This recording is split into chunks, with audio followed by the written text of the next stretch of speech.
Bienvenue sur cette édition de cette mi-soirée. Nous sommes donc à 17 heures. Qu'est-ce qui se passe donc avec la fille donc, du président de la République, son Excellence, Monsieur Paul Biya? Depuis hier, la rumeur court pour les vins donc qu'elle a achetés, les vins de haute marque.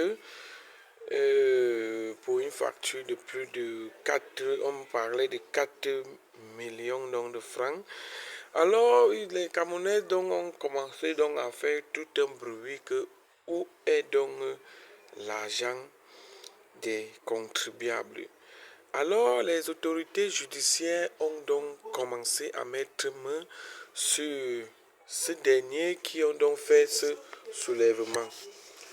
Alors, je vais donc accueillir dans ce studio l'un des correspondants qui va donc nous expliquer qu'est-ce qui s'est donc passé avec la fille de M. Paul Biya qui a donc été interpellée par les autorités du gouvernement.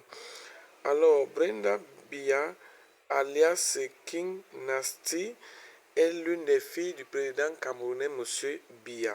Pendant qu'on se prépare donc pour la réélection de notre président, M. Biya Paul, qui pourra donc briguer un 8e mandat, alors nous avons donc accueilli dans ce studio, si vous le voulez, très bien l'un des correspondants qui va donc nous faire vivre. Alors il s'agit de la facture qui récapitule en quelque sorte les achats qui ont été effectués par la fille du président de la République, Brenda Biya.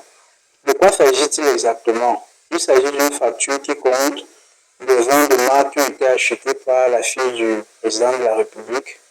On parle de Runa en termes de 150 000 francs à raison de 2 bouteilles. On parle ici du Chivas 18 ans d'âge, du Chivas 12 ans d'âge. Et puis on parle également de veuve de Coquillon pour un montant de 3 330 000 francs CFA. Et donc le total de dépenses s'élève à 4 10 000 francs CFA, autant pour moi. Et cette actualité-là suscite beaucoup d'interrogations. Les lanceurs d'alerte, par exemple, estiment qu'il s'agit de l'argent du contribuable camerounais qui a été utilisé pour effectuer ces achats. Et donc, cette actualité nous amène effectivement à faire une analyse juridique de cette situation. Et face à cela, nous estimons qu'il est important qu'une enquête puisse être ouverte contre la personne de Brenda Biya pour qu'elle puisse s'expliquer au sujet de l'origine de ces fonds. Parce qu'ici, il y a des rumeurs autour d'une éventuelle question d'enrichissement illicite. Alors, à quoi servirait effectivement une enquête? L'enquête permettrait déjà d'avoir une idée des revenus de la fille du président de la République et d'établir une certaine corrélation entre ces revenus et le rythme de vie qu'elle mène actuellement, et ça permettrait effectivement de dissiper un ensemble de soupçons. Il faut déjà dire que s'agissant des revenus, on va commencer par essayer de retracer un peu le parcours de Brenda Biya en termes de son passage notamment au sein de l'École nationale d'administration et de magistrature. Il faut dire qu'au courant de l'année 2017-2018, Brenda Biya a effectivement réussi, entre guillemets, le concours d'entrée au sein de l'École nationale d'administration et de magistrature, section Trésor, au niveau de la division B de la régie financière de cette institution.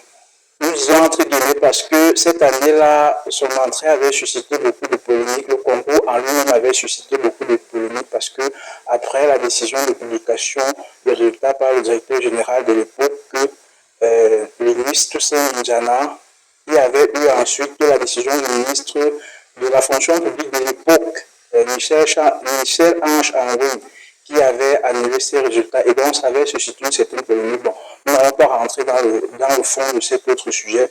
Donc, nous disons qu'après son bref séjour au sein de l'UNAM, Brenda Biya s'est envolée pour les États-Unis, d'où elle était d'ailleurs revenue pour faire ce concours-là. Et donc, il y en a qui estiment que elle a eu à exercer la profession qu'elle a eu à étudier au sein de l'UNAM, à savoir le contrôle du trésor. Et donc, ces sources de revenus pourraient provenir de là. Mais il y a quand même une question qui se pose, c'est celle de savoir comment est-ce que une dame qui, depuis les États-Unis, aurait pu procéder pour pouvoir exercer un métier ici au Cameroun qui nécessite une présence physique. Donc, on se pose la question et c'est l'un des éléments auxquels l'enquête devra permettre de répondre. C'est en cela que l'enquête est importante. Les éléments sur lesquels l'enquête devra davantage se pencher, c'est notamment celui des autres activités éventuelles que Brenda Béa pourrait mener et qui pourraient justement expliquer ses sources de revenus. Bon, nous savons que depuis un certain temps, elle s'appelle entre guillemets Kim Nasty et qu'elle est chanteuse, rappeuse. Est-ce que c'est cette activité-là qui lui permet d'avoir de l'argent et de mener le train de vie actuel? Parce qu'il faut aussi rappeler que depuis environ une semaine qu'elle est au Cameroun, voire deux, elle est venue ici en jet privé avec des amis. Donc, l'argent en jet privé, déjà, c'est pas donné. Donc, est-ce que c'est lié à cette activité-là? L'enquête devra permettre davantage de préciser cette question et les clarifier pour que nous vous reviendrons dans nos prochaines éditions aux 20h pour vous expliquer l'affaire qui circule pour Brenda Béa qui a donc fait les achats de plus de 4 millions de francs. Elle a donc payé des vins de qualité. Alors, les sonnets d'alerte ont donc commencé à se mobiliser pour donc poser une question que où sort ce genre d'argent?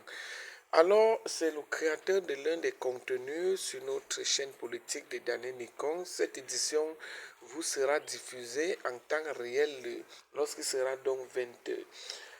Si vous le voulez donc très bien, n'oubliez donc pas de vous abonner, de liker, de partager cette très belle information si vous le voulez donc très bien.